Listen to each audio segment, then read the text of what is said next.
जी question देखिएगा जो कल आपका ने दिया था बंकर्स लिमिटेड का।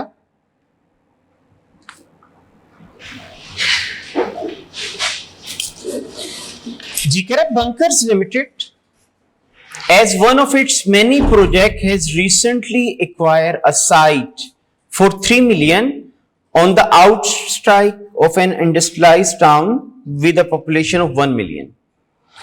अच्छा कह रहे कि company has acquired the site, तो ये कॉस्ट कौन सी होगी? संक, इरेलीवेंट होगी। Market research consultant have been recruited at a cost of 2 lakh. अगर आपको मैं कहूं कि हम इनको पैसे दे चुके हैं तो ये कौन सी कॉस्ट हो जाएगी? संक। और अगर आपको मैं कहूं अभी तक पैसे नहीं दिए हुए तो कमिटेड, और बोथ क्या होती हैं आपके लिए? इरेलीवेंट।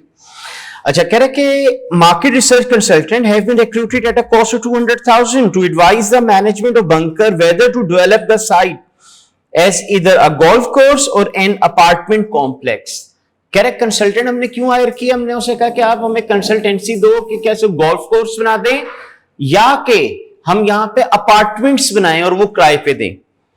कह रहे consultant report has just been presented to management and contain the following findings.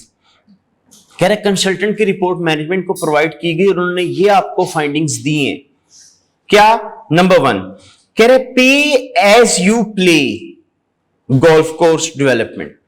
ठीक है, पहले गोल्फ कोर्स की आपको इंफॉर्मेशन दे रहा है। अब देखते हैं इसको। कह रहे cost of course design by a leading professional golfer Catwood will cost a total of 1 million, 40% payable immediately with remaining in 60% payable in 12 months time when the course will be completed।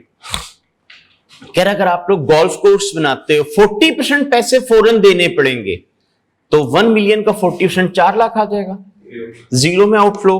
कह रहा बाकी जो बचेगा वो 1 साल के बाद दूंगा जब ये कोर्स कंप्लीट हो जाएगा। इसको कंप्लीट होने पे कितना अर्सा लगना है? 1 ईयर। तो फिर प्लेयर कब आएंगे खेलने के लिए? यानी ईयर 2 से आना शुरू होंगे। ठीक है, तो इसका मतलब 2 से आपके पास प्लेयर विजिट करना शुरू कर देंगे। मतलब 1 में आपको रेवेन्यू कोई नहीं आना। ठीक है, 2 वाले ईयर से ऑनवर्ड आना शुरू होगा। बाकी अब देखेंगे एडवांस में पैसे देते हैं, एंड पे देते हैं, वो बात का मसला है। तो 1 साल तो डेवलपमेंट के ऊपर आपका लगना है। आगे कह रहे कि clubhouse course development and associated facilities will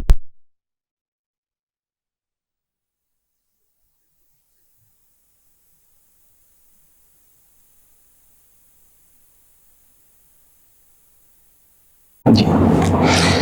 अच्छा जी, तो सेकंड पॉइंट के अंदर वो आपको कह रहे club house course development and associated facility will cost 4 million payable in 12 months time.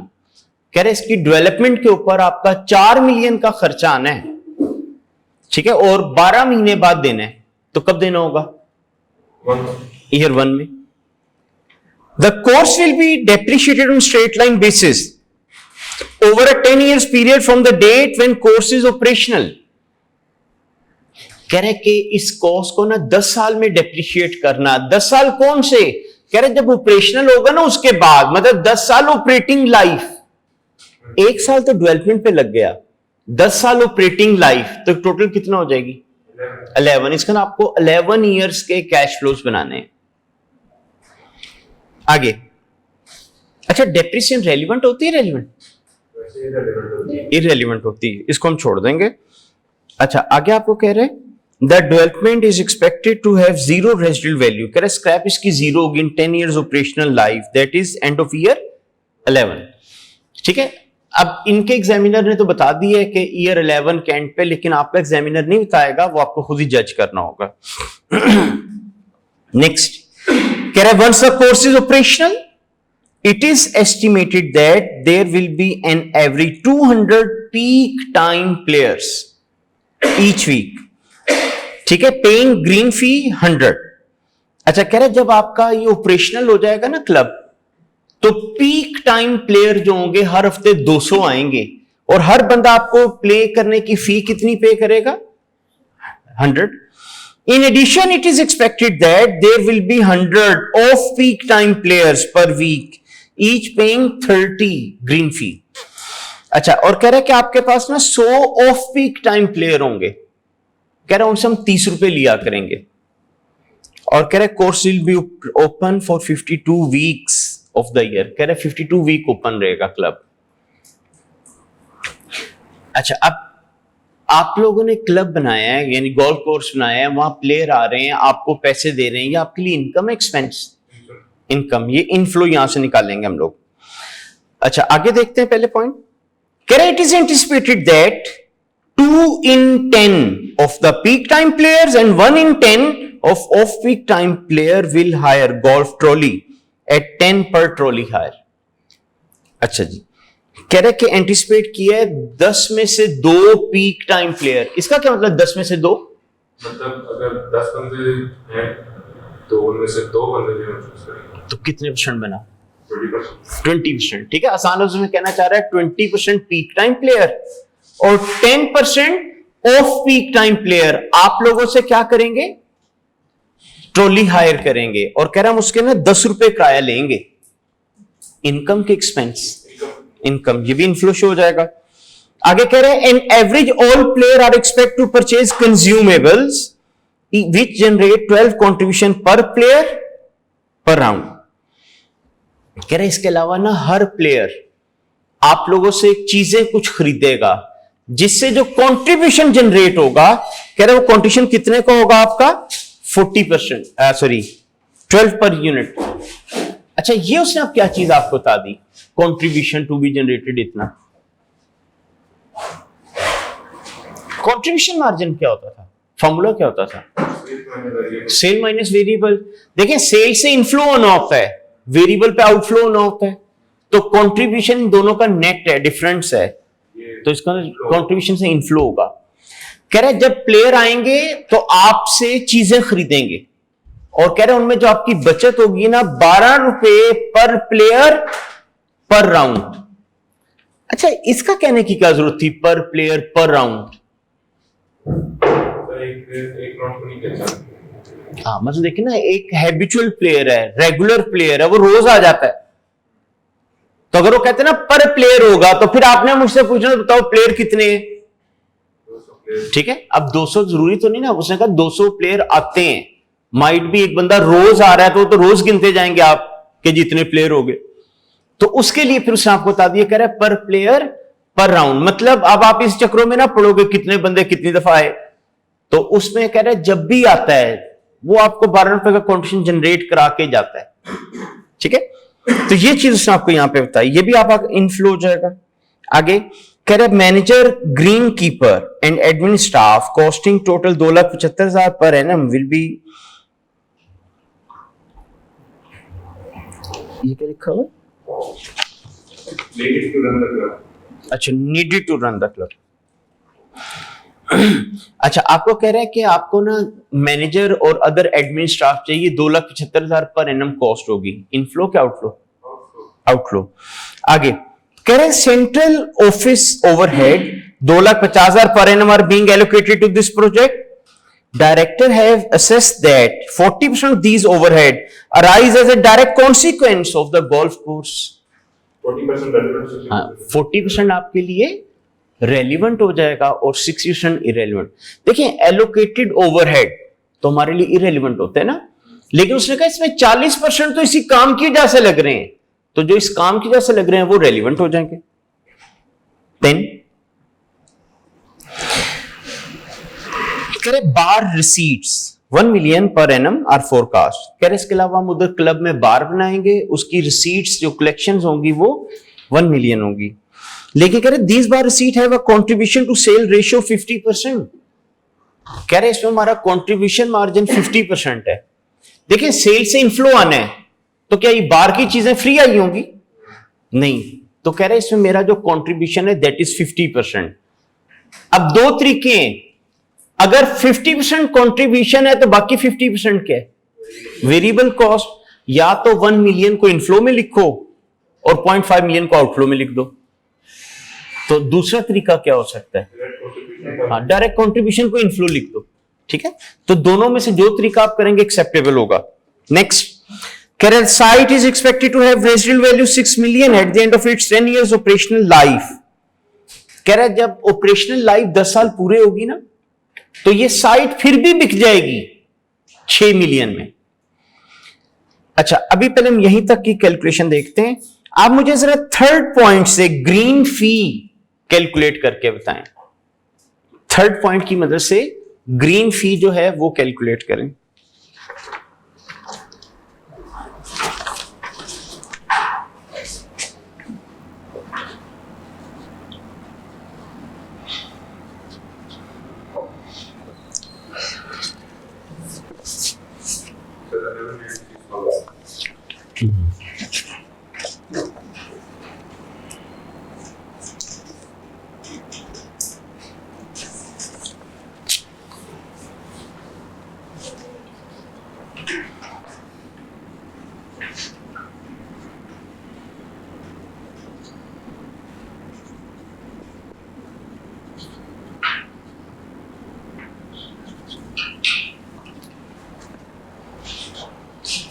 Ji, peak time और ऑफ पीक टाइम। जी, उसने क्या कहा था, कितने पीक टाइम प्लेयर होंगे?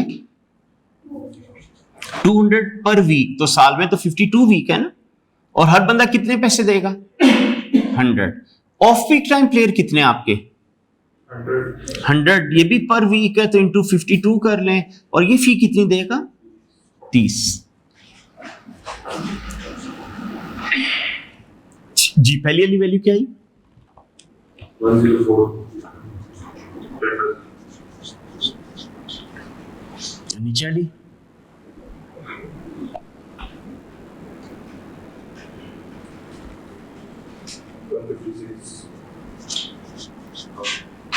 तो दोनों का सम कर लेंगे तो 1196 000। अच्छा, अब जरा पॉइंट नंबर 4 से ट्रॉली हायर कैलकुलेट करें।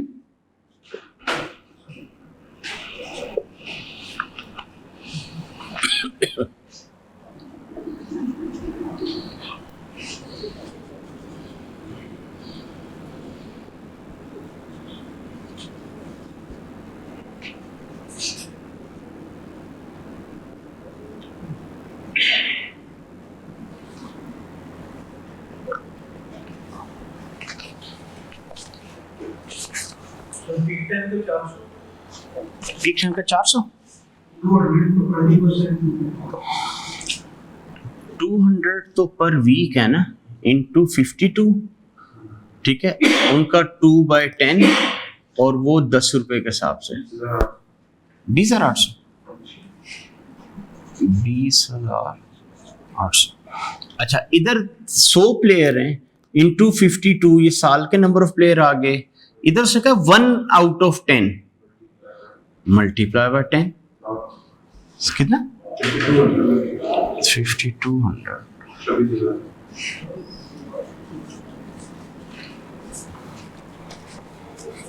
अच्छा, पॉइंट नंबर 5 से कंट्रीब्यूशन निकालें।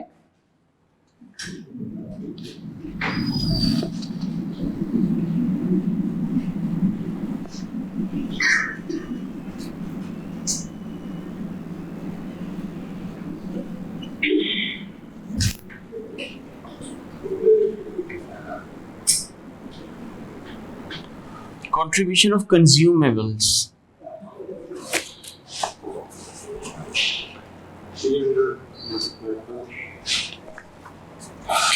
अच्छा, अब आपने कहा कि टोटल एम्प्लॉय आपके प्लेयर कितने हो गए? 300 इंटू 52, और उसने कहा था हर बंदा कितने का कंट्रीब्यूशन जनरेट करेगा? क्या थी? 12?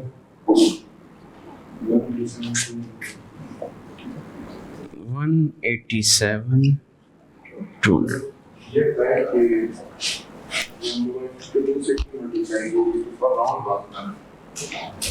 हाँ, तो अब एक बंदा फर्ज करें सुबह भी आ जाता है, शाम को भी आ जाता है, या रोज आ जाता है। वो कहता है जब भी आता है पैसे देके जाता है।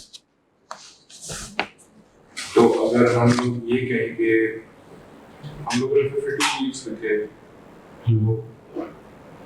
उसने कहा हर हफ्ते 300 प्लेयर आते हैं, चाहे वही बार बार आते हो चाहे नए आते हो, 300 आते हैं। साल में 52 हफ्ते आपका क्लब खुला रहता है, तो साल में कितने आ गए? 300 × 52, और हर बंदा 12 रुपए का कंडीशन जनरेट करा के जाता है। लेकिन अगर एक बंदा दिन में 2 दफा आता है तो वो 24 का दिन में हाँ जी, इसलिए उसने आपको पर प्लेयर पर राउंड कहा था। अब एक बंदा 4 राउंड दिन में फॉर एग्जांपल लगा जाता है, तो कहता है वो आपको हर दफा 12-12 का कंडीशन देगा। अच्छा जी, उसके बाद बस। अच्छा, अब अगर मैं इसके अभी कैश फ्लो ड्रॉ करूं, देखें आपके कुछ ऐसे कैश फ्लोज हैं जो सिर्फ ईयर 0 में आएंगे, कुछ ऐसे कैश फ्लोज हैं जो जस्ट ईयर 1 में आएंगे, कुछ ऐसे कैश फ्लोज हैं जो 2 to 11 में आएंगे, और कुछ ऐसे हैं जो सिर्फ 11 में आएंगे। तो रुपीज इन 000 हम कर लेते हैं।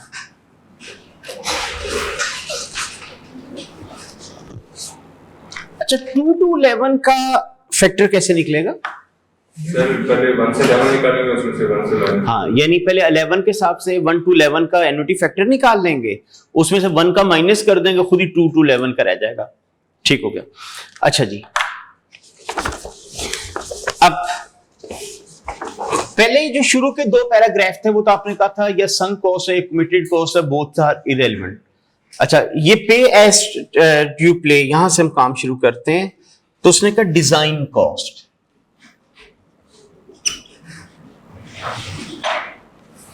जी, डिजाइन कॉस्ट उसने कहा था 1 मिलियन है टोटल, 40% पेबल इमीडिएटली 400,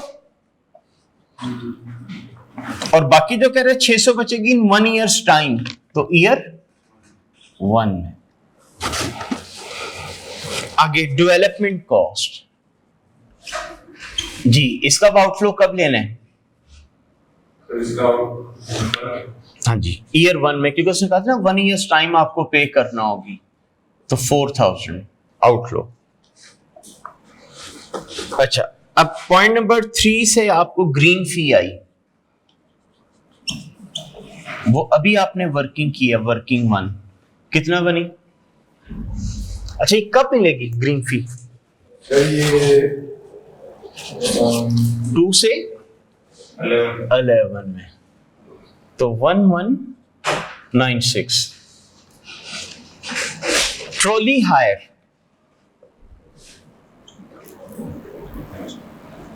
वर्किंग 2 से पता चला था ना आपको 26, ये भी इनफ्लो हो गया।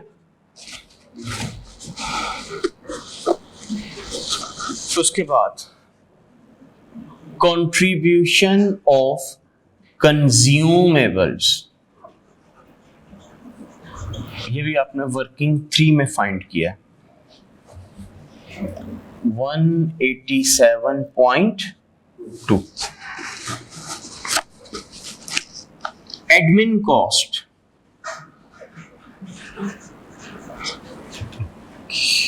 $275 आउटफ्लो।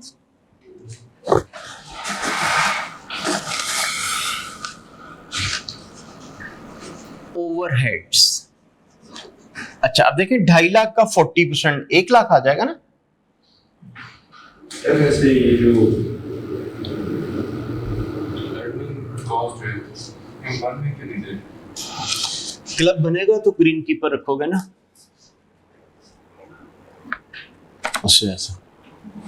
ओवरहेड्स जी, 250 का 40% 100 आता है, ये भी आउटफ्लो। अच्छा, अब हम ना कंट्रीब्यूशन ले लेते हैं, कंट्रीब्यूशन ऑफ बार 500, ठीक है, 1 मिलियन था ना, उसका 50%। Residual value,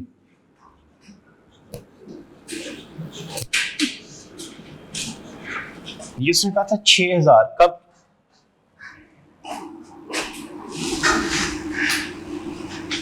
year 11।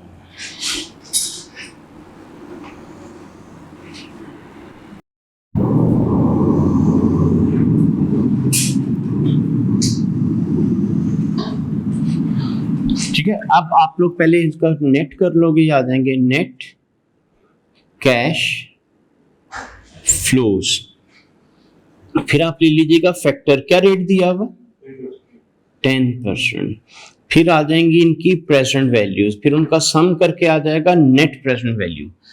ठीक है, अब उसने हमसे डिसीजन कहा है पास करो, तो अभी मुझे दूसरे के भी कैश फ्लोज बनाने पड़ेंगे, फिर जिसकी एनपीवी ज्यादा होगी वो काम करवा देंगे।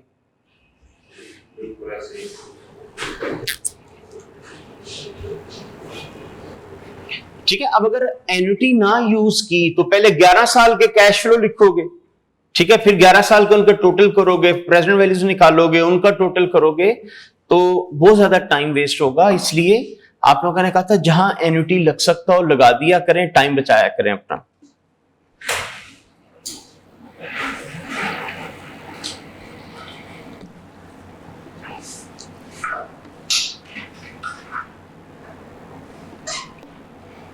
जी हो गया था। अच्छा, अब आए सेकंड, कह रहा है अपार्टमेंट डेवलपमेंट। अच्छा, उसने दो ऑप्शन दी थी ना, या गोल्फ कोर्स बना दो या अपार्टमेंट्स बना के किराए पे दे दो। अब अपार्टमेंट्स के बारे में आपको डिस्कस कर रहा है, कह रहा है planning permission preparation submission is expected to cost 2 lakh payable immediately, किस ईयर में? जीरो में। कह रहा है project design team fee will amount 2,50,000 and will be payable in 12 months time. जी, कह रहा है डिजाइनिंग फी 2,50,000 होगी, कब देनी है? ईयर 1, 12 मंथ्स टाइम इन 1 साल के बाद। आगे कह रहे construction cost amounting to 5 million with 20% payable immediately and reminder due in 12 months time on completion of the apartments. अच्छा, आपको कह रहे कंस्ट्रक्शन कॉस्ट जो है ना 5 million होगी, 20% आपने इमीडिएटली पे कर देनी है, और कह रहे रिमाइंडर जो 20 होगा वो 12 मंथ्स टाइम में दे देना। तो 5 million का 20% 1000 जीरो में आ गया, और बाकी 4000 1 में। कह रहे entire development is expect to have residual value in 11 years time 10 million। जी, रेजिडुअल वैल्यू बता दी कब? 11 में। इनफ्लो क्या आउटफ्लो? इनफ्लो। अच्छा, पिछली अटेम्प्ट तक आप लोगों के सिलेबस में था कि प्रोजेक्ट की लाइफ बराबर होंगी। ऊपर वाले के ये भी कैश फ्लो कितने साल के बनाए हैं, उसने अपार्टमेंट्स की भी लाइफ क्या दे दी? 11। फर्ज करें अपार्टमेंट की लाइफ होती 20 साल और ये होते 11 साल, तो क्या 20 साल वाले की एनपीवी 11 साल वाले की एनपीवी कंपेरेबल है? नहीं। लेकिन जिसमें 11 साल है उसमें इनफ्लो आउटफ्लो 11 साल के हैं, जिसमें 20 साल है उसमें 20 साल के हैं। तो ऐसी सूरत में ना हमें इन्हें कंपेरेबल बनाना पड़ता है। पिछली अटेम्प्ट तक सिलेबस में नहीं था, लेकिन अब इस दफा से वो सिलेबस में आ सकता है पेपर में। ठीक है, तो इसलिए जब वो मैं रिप्लेसमेंट डिसीजन कराऊंगा उसके बाद मैं आपको कराऊंगा ये क्वेश्चन कैसे सॉल्व होंगे। यानी एनपीवी तो मैं निकालूंगा, एक की 11 के हिसाब से, एक की 20 के हिसाब से, लेकिन वो कंपेरेबल नहीं है। फिर उनको कंपेरेबल बनाऊंगा, फिर उसके बाद डिसाइड करूंगा। ठीक है, वो इंशाल्लाह बाद में पढ़ेंगे। तो अभी दोनों की लाइफ 11-11 साल है, इसका ना इधर तो सिंपल एनपीवीज निकालेंगे, जिसकी ज्यादा ही वो काम कीजिएगा। देन नेक्स्ट कह रहे कि अच्छा, अब ये एक इंपॉर्टेंट पॉइंट है, an existing member of staff employed on another property development could be retained for further year as project manager during the apartment construction phase. Her salary for the 1 year project would be 50,000, after which time she will be made redundant. क्या मतलब redundant? हाँ, terminate कर देंगे, निकाल देंगे। कह रहे if not employed as project manager she will be made redundant immediately, whenever she is made redundant she will receive 40,000। अच्छा, कह रहे अगर आपने प्लान किया ना वो अपार्टमेंट्स बनाएंगे, तो कह रहे एक हमारी प्रोजेक्ट मैनेजर है जो किसी और प्रोजेक्ट पे काम कर रही थी, मैं उसको मजीद 1 साल के लिए रोक लूंगा कि चले ये वाला भी कंप्लीट करके जाएं। कहता अगर ये कंप्लीट हो गया साल बाद तो मैं उसको निकाल दूंगा। कहता अगर ये प्रोजेक्ट ना शुरू किया इसको आज ही निकाल दूंगा। कहता जब भी निकालूं इसको 40,000 रुपए दे के निकालना पड़ना है। 10,000 तो अब ये उसने आपको डेटा दिया।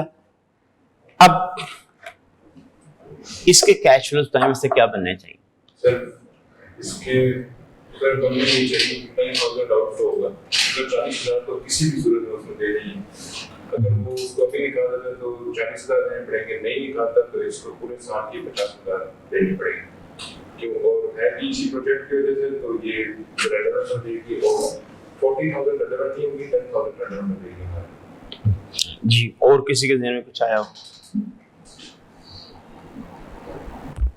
40,000 तो उसको देने के लिए निकालने के इस प्रोजेक्ट में उसको निकाल नहीं रही 40,000 पे वो हो जाएगा सेव नहीं होगा।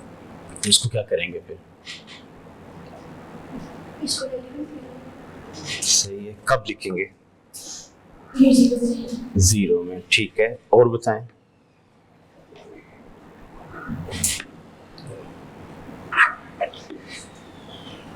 जी, और किसी के ध्यान में कुछ आया हो?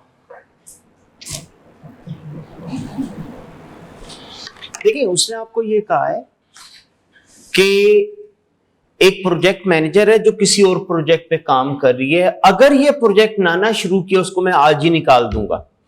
आज निकाल लूंगा तो उसको 40,000 रुपए देके निकालूंगा। अगर ये प्रोजेक्ट मैंने शुरू कर लिया उसको मैं 1 साल के लिए रोक लूंगा। कहता जब वो साल काम करेगी ना उस काम के मुझसे 50,000 रुपए लेगी। जब ये काम पूरा हो जाएगा मैं फिर उसको निकाल दूंगा। कहता जब निकाल लूंगा वो 40,000 लेके निकलेगी। तो ये उसने आपको डेटा दिया था। चलो फिर बताओ क्या करोगे?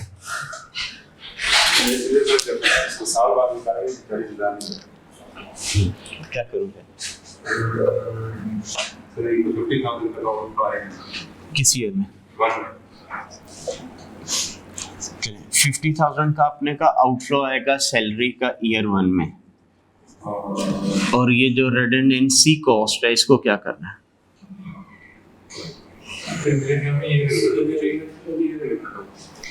हाँ देखिए, अगर तो ये क्वेश्चन होता ना शॉर्ट टर्म डिसीजन मेकिंग तो सही आप कह रहे थे, इररेलेवेंट था। लेकिन ये है इन्वेस्टमेंट अप्रेजल। पहले 40,000 कब देना था? जीरो में। अब कब दोगे? साल बाद का 40,000 आज के 40,000 के इक्वल वर्थ रखता होगा? नहीं। ठीक है, शॉर्ट टर्म डिसीजन मेकिंग में तो वैल्यू ऑफ मनी नहीं होती। तो वहां हम कहते हैं यार पहले भी 40 बाद में 40 छोड़ दो। इधर ऐसे नहीं होगा। पहले 40 देना था आज, अब 40 दूंगा साल बाद। आज जो 40,000 मैंने देना था अब नहीं देना पड़ेगा आज के दिन, क्योंकि हम तो उसको रिटेन कर रहे हैं। तो वो 40,000 आपका इनफ्लो आएगा। लेकिन साल के बाद तो निकाल लें, जब निकालूंगा वो फिर पैसे मांगेगी, तो वो 40,000 आपके लिए क्या हो जाएगा? आउट।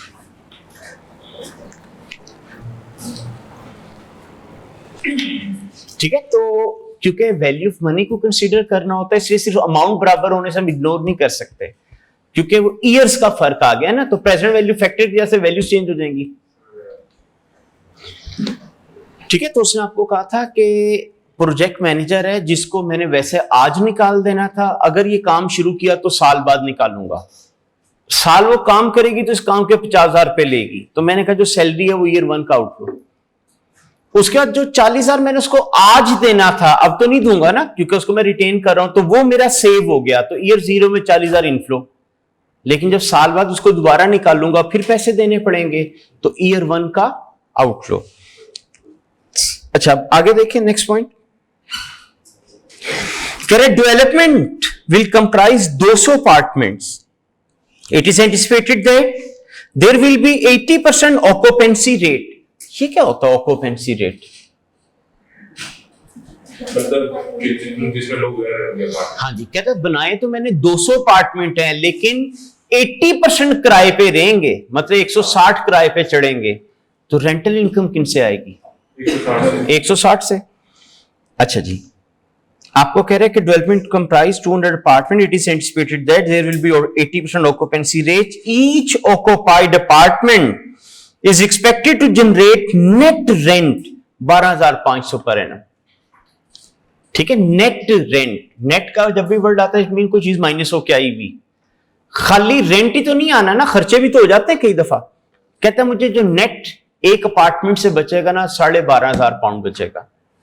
आगे क्या कह रहे हैं, कह रहे स्टेट मैनेजमेंट कॉस्ट 4,75,000 पेएबल, ठीक है, यानी पर एनम आर एक्सपेक्टेड। कह रहे कि प्रॉपर्टी की मैनेजमेंट के लिए आपको स्टाफ रखना पड़ेगा और उसकी आपकी कॉस्ट 4,75,000 आया करेगी। ये भी हर साल आउटफ्लो होगा। नेक्स्ट, अच्छा बस कह रहे general note, you may ignore inflation and taxation, तो अपनी पास से तो हम डाल भी नहीं सकते थे। कह रहे company require all project to be validated on 11 year time, ना भी कहता तो आपको पता था 11 के हिसाब से करना था। Cost of capital is 10%। ठीक है, अब एनपीवीज निकालनी, बन जाएंगे अब इसके कैश फ्लोस। ठीक है, इसके भी इसी तरह कुछ 0 में, कुछ 1 में, कुछ 2 से 11 में और कुछ खाली 11 में। जी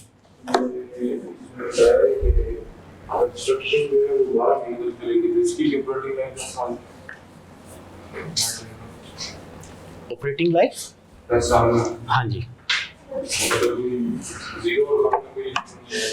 हाँ जी, बात से आना शुरू होगा। अच्छा चलिए, इसके मैं थोड़ी सी मेन वो बना देता हूं।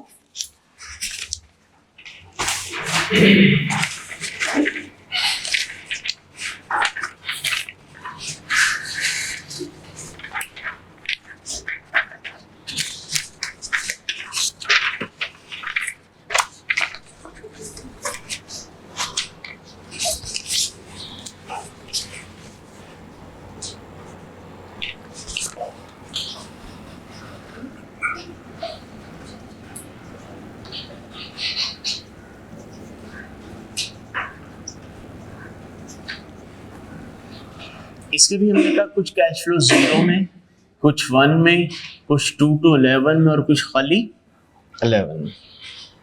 ठीक है, ये भी उसी तरह रुपीस इन 000। अच्छा, एक तो उसने आपको कहा था कि प्लानिंग वगैरह की कॉस्ट देनी पड़ेगी। 200,000 पेएबल इमीडिएटली, तो ईयर 0 के अंदर 200 का आउटफ्लो। डिजाइन कॉस्ट कह रहे पेएबल इन 12 months टाइम, तो ईयर 1 में 250 का outflow. Construction cost, construction cost उसने कहा 5 million 20% पेएबल इमीडिएटली, तो 5 million का 20% 1000, और बाकी कह रहे जो 4000 बचेगा इन 12 months टाइम, तो ईयर 1 के अंदर आउटफ्लो। फिर उसने कहा रेसिडुअल वैल्यू, अब ये किस ईयर में, 11 में 10,000 इनफ्लो होगा। अच्छा, अब वो स्टाफ मेंबर की जो सैलरी थी वो आपने कहा ईयर 1 में 50 का आउटफ्लो, जो रिडंडेंसी कॉस्ट थी ईयर 0 में आपने कहा 40 का इनफ्लो, लेकिन फिर ईयर 1 में 50 का आउटफ्लो, सॉरी 40 का आउटफ्लो।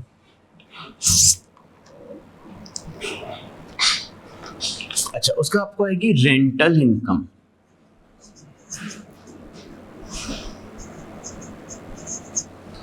ठीक है, 200 अपार्टमेंट, 80% ऑक्यूपेंसी रेट, और एक से आना है 12,500। तो 000 में देखें क्या था,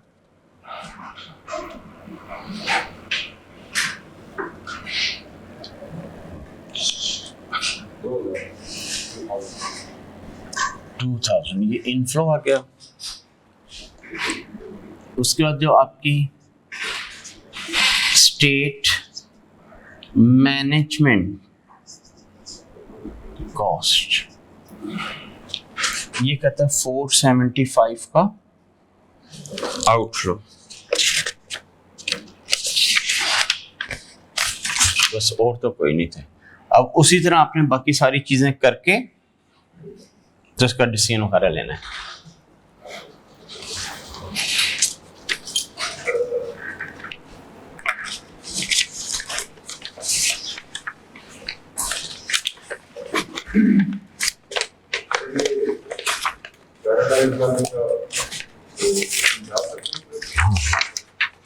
समझाने के लिए तो इधर खड़ा होता हूँ मैं।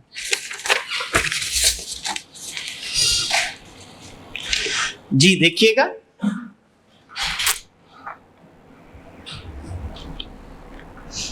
अच्छा इसके आपका ने कहा था रिक्वायरमेंट ही नीचे प्रिंट हुई, वो एनपीवी निकालनी थी। अच्छा इस क्वेश्चन को देखिएगा, मैं जरा पढ़ता हूं, देखते हैं क्या क्या कैश फ्लोज रेलिवेंट है। कह रहा paradise limited is a large company specialising in luxury holiday for rich and famous. It has recently purchase an inhabited island close to the popular resort of Luka at a cost of 2 million। Has recently purchased, कौन सी कॉस्ट? Sunk cost irrelevant हो गई।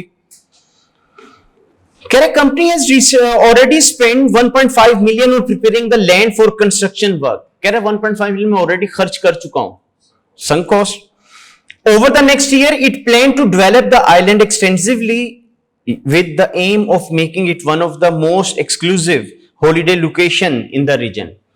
ठीक है, कह रहा holiday location के लिए हम लोग इसको डेवलप कर रहे हैं, तो कह रहे 1 साल के अंदर कंप्लीट हो जाएगा।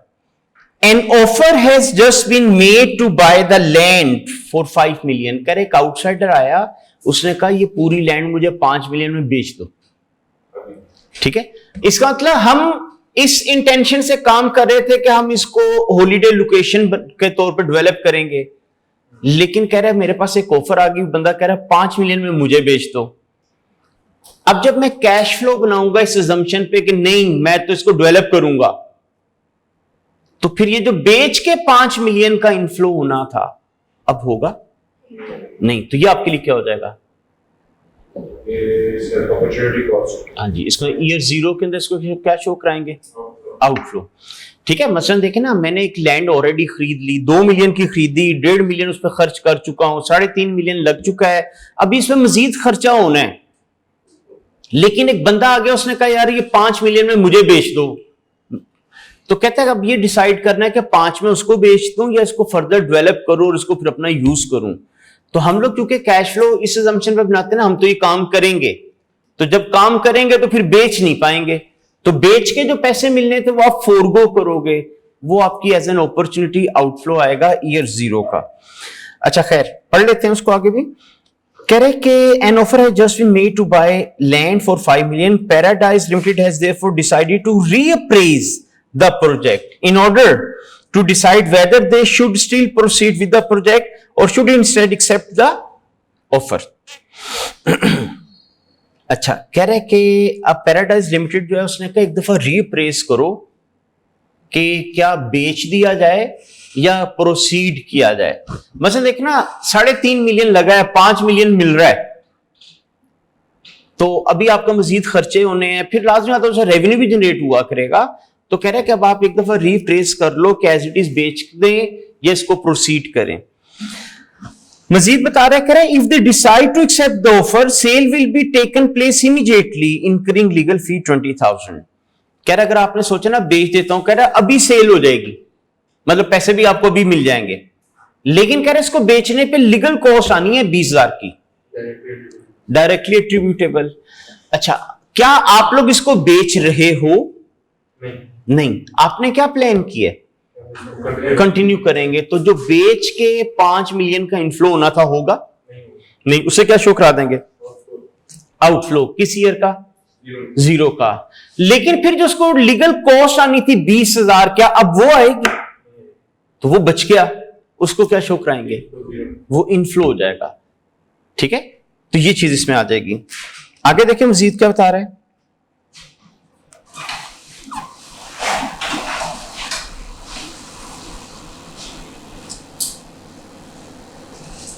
अच्छा कह रहे कि if they reject the offer development will continue and accommodation will be available for rent in 1 year's time.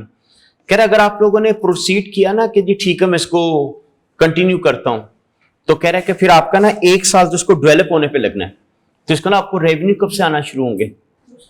दूसरे साल से। अच्छा, अब आगे आपको कह रहे हैं company project accountant has provide estimate of the cost and revenue for the next 5 year as set out below.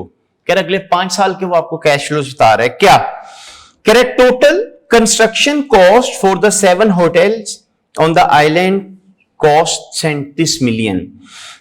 Of the total, 2 million has already been spent in the form of down payment to several construction firms. These down payment are irrecoverable. अच्छा, कह रहे अगर आपने proceed किया ना कि जी मैं तो बनाऊंगा, कह रहे 37 मिलियन की कंस्ट्रक्शन कॉस्ट आनी है, 2 मिलियन तो कह रहे मैं पहले दे चुका हूं। कहता है उनसे काम कराऊं या ना कराऊं, उन्होंने 2 मिलियन वापस कोई नहीं करना। ठीक है, इसका मतलब अगर ना काम कराऊं तो बस 2 मिलियन जो गया वो गया, कराऊंगा तो पूरा 37, तो 35 आपके लिए रेलिवेंट हो जाएगा। अच्छा, अब इससे टाइमिंग नहीं बताई, लेकिन उसने ऊपर कहा था 1 साल बनने पे लगना है। ठीक है, डाउन पेमेंट वो पहले कर चुका है, तो लाजमी बात है फिर जब कंप्लीट होगा तब पैसे देने होंगे, लेकिन हम पढ़ लेंगे, शायद उसने आगे कैश फ्लो का बताया हो। नेक्स्ट कह रहे कि second point, total construction cost for the 40 luxury self-catering lodges that will be attached to the hotels are 24 million. A down payment 4 million is required immediately.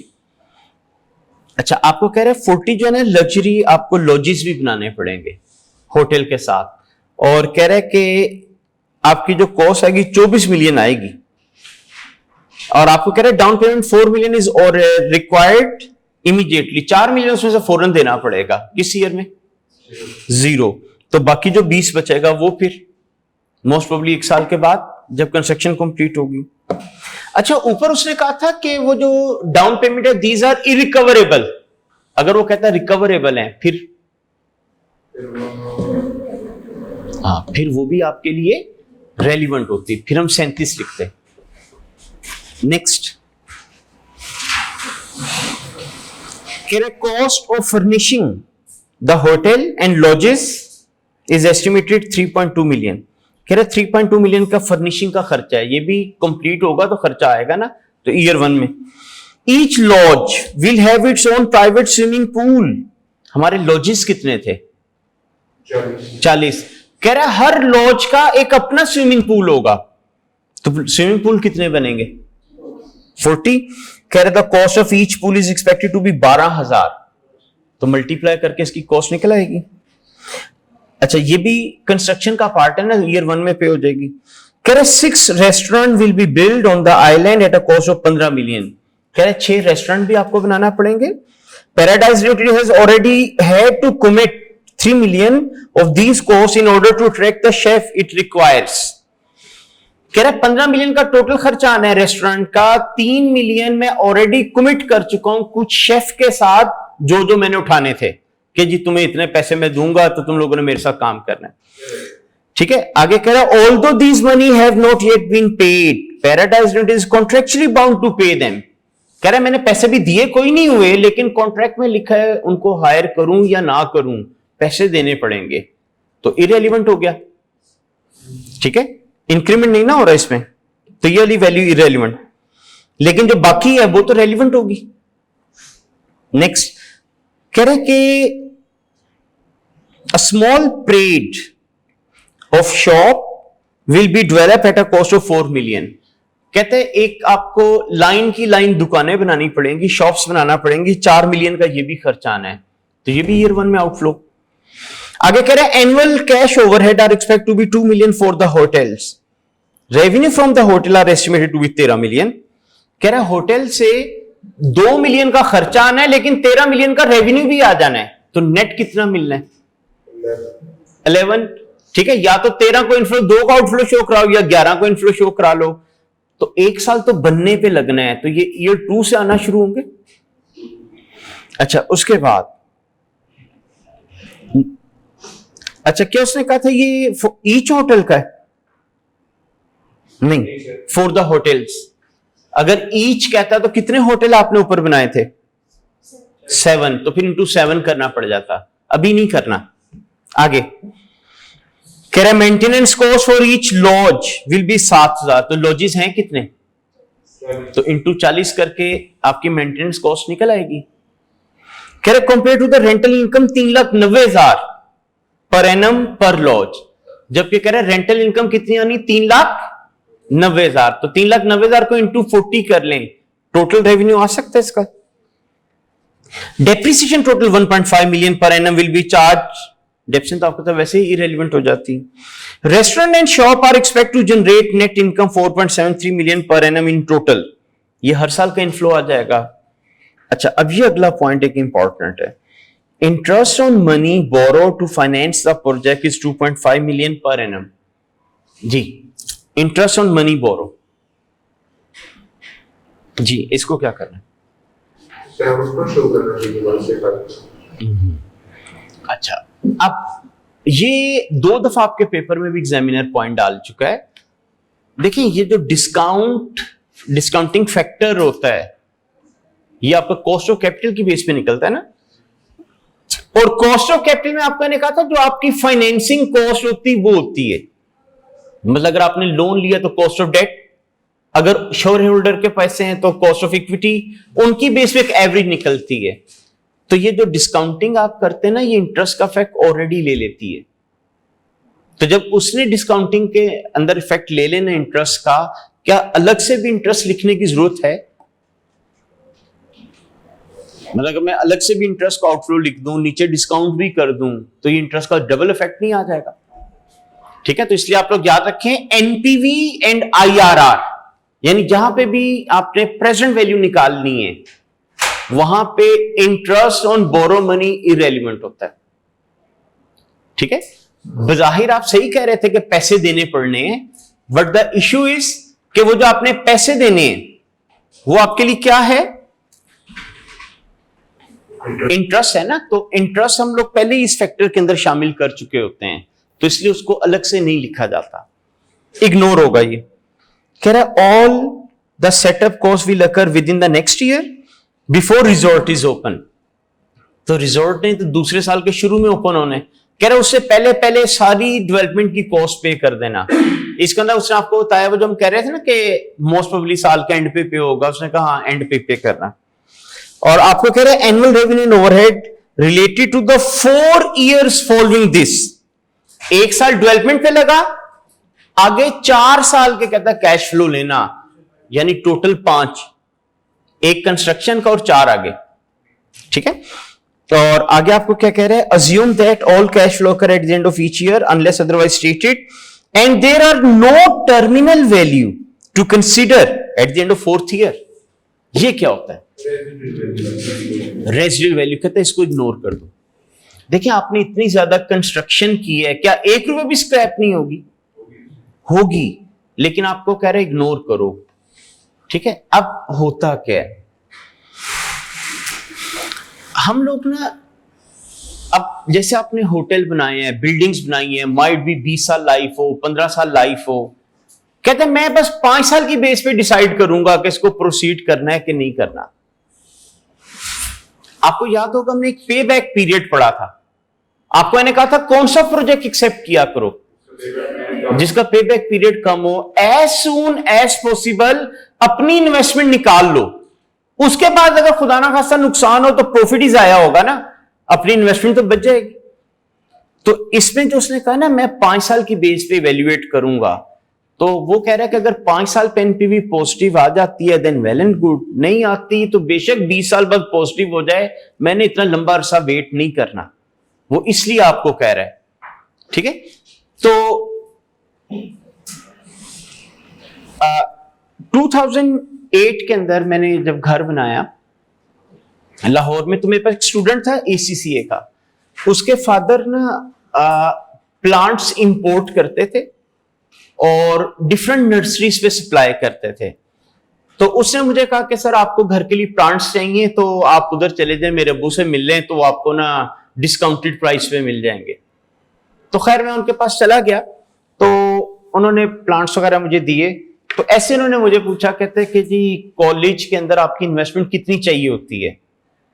तो अब वो मैंने उनको थोड़ी सी डिटेल वगैरह बताई कि जी इतनी चाहिए होती है। तो कहते जी बचत कितनी हो जाती साल की? अब वो लाजमी बात है, खर्चों के हिसाब से मैंने एक एस्टिमेटेड फिगर बताई, मैं कह कम से कम इतनी, तो कहते हैं ये तो फजूल काम है जो आप लोग करते हैं। तो मुझे कहता है कि जी आपको कोशिश तो ये करनी चाहिए थी, जितना पैसा लगाया है 1.5-2 साल में आपका पैसा निकल आता, तो ये तो आप पता नहीं कितने सालों का प्लान बना के बैठे हैं। तो मैंने ऐसे मजाक में उससे पूछा, मैं कहा जी आपने जो लगाया नर्सरी में वो आपको कितने से मिला है? तो कहता है मेरे तो 6 महीने में पैसे पूरे हो गए थे। तो यानी एक बजाहिर अकाउंट्स का बंदा नहीं था वो एक बिजनेसमैन, लेकिन उसने सोचा क्या हुआ था कि ऐसी जगह पैसा लगाओ जहां से साल 6 महीने में अपने पैसे निकल आए, उसके बाद अगर चलता रहे तो प्रॉफिट ही प्रॉफिट, और अगर नुकसान हुआ तो चलो प्रॉफिट ही जाया होगा। ठीक है, तो यहां पे भी उसने ना कुछ ऐसी ही सिचुएशन बनाई कि ये जो होटल वगैरह इनकी लाइफ 4 साल तो नहीं होनी, इन्होंने तो पता नहीं अगर 15 साल चलता है 20 साल चलता है, लेकिन वो आपको कह रहा है 5 साल की बेस पे अगर प्रोजेक्ट प्रॉफिटेबल हो गया, मतलब 5 साल में प्रॉफिट आना शुरू हो गया तो ठीक है, वरना आप मुझे को ना 10 साल बाद हम प्रॉफिटेबल हो जाएंगे, कहता बंद करो इसको, ना शुरू करो। ठीक है, तो वो इसलिए उसने आपको कहा, कहता है टर्मिनल वैल्यू छोड़ो, बस इसकी बेस पे डिसाइड करो एनपीवी पॉजिटिव बनती है कि नहीं बनती। हो जाएगा अभी क्वेश्चन?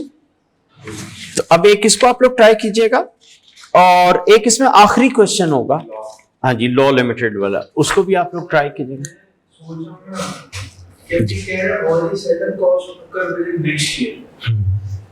आगे भी कुछ कह रहा है, हाँ जी,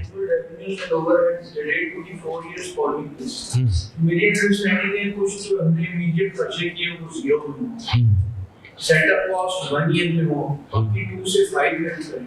हाँ जी, ऐसे ही होगा। ठीक है। अच्छा, अब इसका ये जो लॉ लिमिटेड वाला क्वेश्चन है ना, इसको भी ट्राई कीजिएगा। मैं आज देखूंगा अगर इनके सॉल्यूशन अवेलेबल हुए ना तो मैं आपको फिर शेयर करूंगा, ताकि आप अपने आंसर चेक कर सको, ठीक कर रहे हो कि गलत कर रहे हो। तो अभी तक जो मैंने आपको क्वेश्चन कराए ना, इसमें मैंने आपको कहा था एक भी क्वेश्चन एग्जाम लेवल का नहीं था। अभी तक हम पास पेपर का एक क्वेश्चन भी नहीं कर सकते।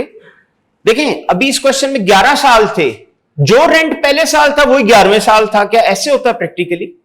नहीं, इन्फ्लेशन आती है, रेट चेंज होते हैं। तो कल इंशाल्लाह हम लोग ना साथ इन्फ्लेशन को देखेंगे कि इन्वेस्टमेंट अप्रेजल में इन्फ्लेशन को कैसे इनकॉर्पोरेट करते हैं। ठीक है, थैंक यू जी। लास्ट हाँ जी।